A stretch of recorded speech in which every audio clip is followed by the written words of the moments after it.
They had a dump truck, and they were up ahead of the paver, filling in cracks. The truck driver saw this van approaching, and the van went right down the side of the truck and struck Merle, who was behind it.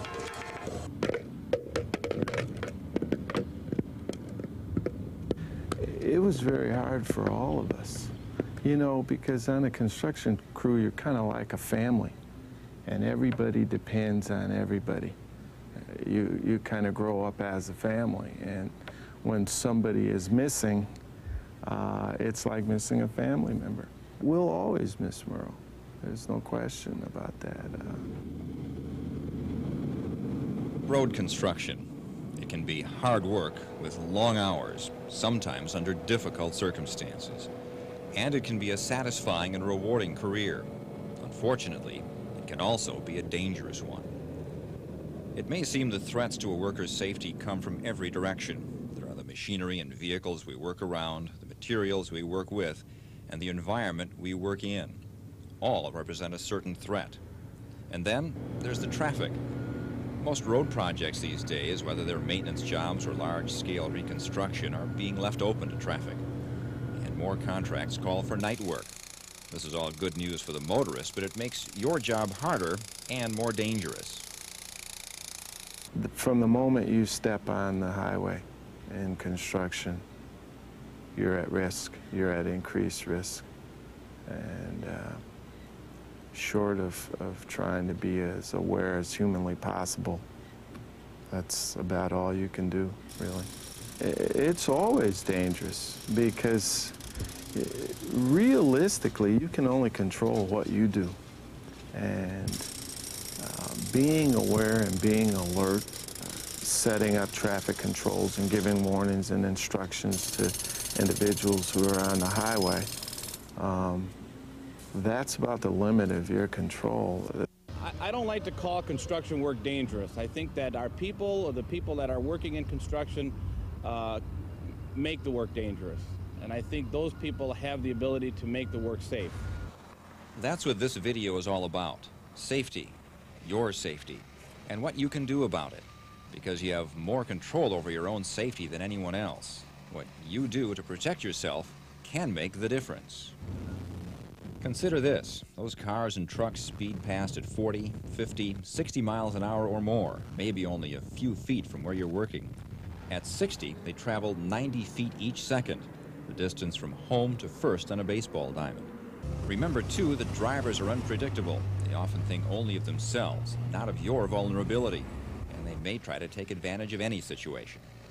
I see the way that some people drive. Again, the cutting in at the last minute, everybody's in a hurry, nobody wants to take the time to wait, and accidents can happen.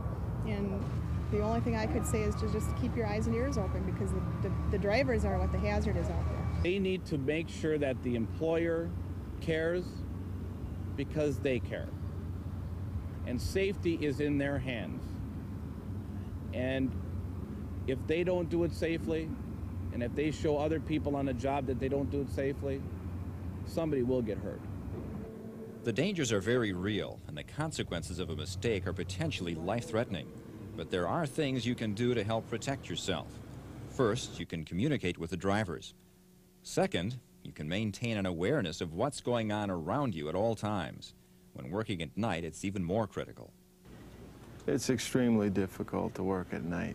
You're always going to be at a disadvantage. I mean, first of all, you can't see as well, and you're never going to. And so one has to adjust to that. The other thing is that you're always second-guessing. Communication is the key. Obviously, you can't talk to drivers, so you have to send the messages in other ways.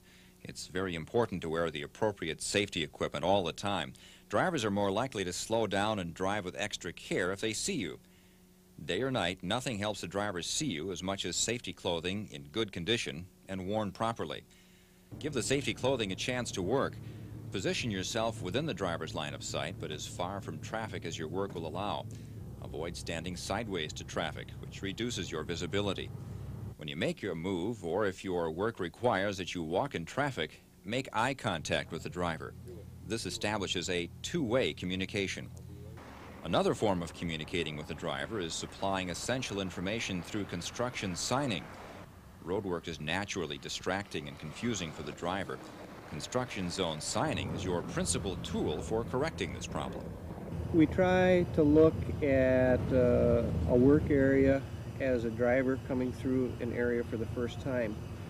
We try to see what kinds of things they need to know in order to adjust their normal travel patterns to get through a work area safely. Signing and marking in a construction zone is the very first thing that is ever put up, and it's the very last thing basically that comes down, and it is imperative that it is up and done correctly and done for the safety of all the workers out there as well as the traveling public.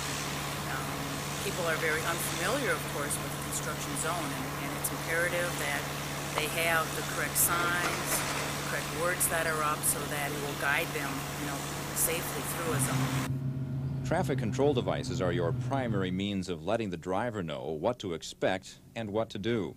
But this is a more complex task than it first appears. A worker is really very limited in what he can do to communicate with that driver on the way through that work zone. That's why that signing and accurate signing is so critical.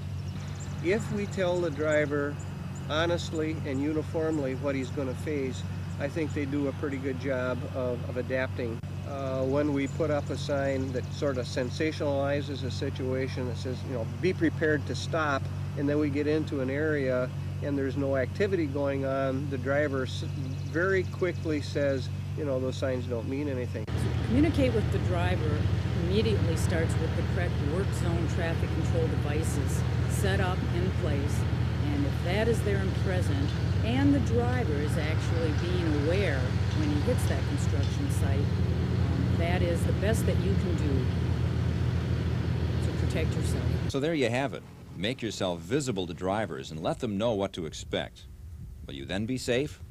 Not completely, for even if you follow the procedures we've outlined, there's still the unexpected to account for. Often the driver is the unexpected. Some of the really bizarre things we see that really scare us is we often will have drivers go past us in a work zone that are doing other things besides driving, talking on cellular telephones, for example, reading books and magazines. I'd like to have $1 for all the salespeople I've seen writing orders or directions as they go down the road. We see people with the cars and trucks that come by and try to see if they can intimidate either the workers or the equipment that's out there. Like to try to rock the barrels if they can, see how close they can get to the workers when they go by, and that causes us quite a bit of concern. You are at increased risk, and you are the most important element in keeping yourself safe. From wearing appropriate safety clothing to maintaining proper construction signing and watching your step while working near traffic, you are the essential ingredient. You are the most important one, maybe the only one, who can protect your safety. I would tell them that the safety on the job really depends upon them, that they need to care about safety. They need to do the job safely because they care about themselves and they care about their family.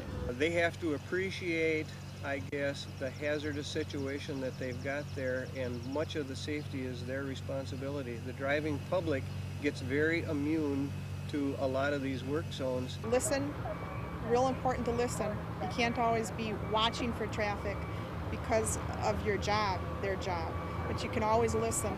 Be out there looking over their shoulder periodically. Don't forget that the traffic is there with them and that they're sharing the road while they're working. And they can protect themselves better than I can. I can only alert them, but they have to put them into practice. They have to be aware of what's going on. I knew Merle then, and I'd roomed with Merle on occasion as well, so I knew him quite well. It's almost impossible to forget him, because you're being constantly reminded of him. We'll always miss Merle. There's no question about that.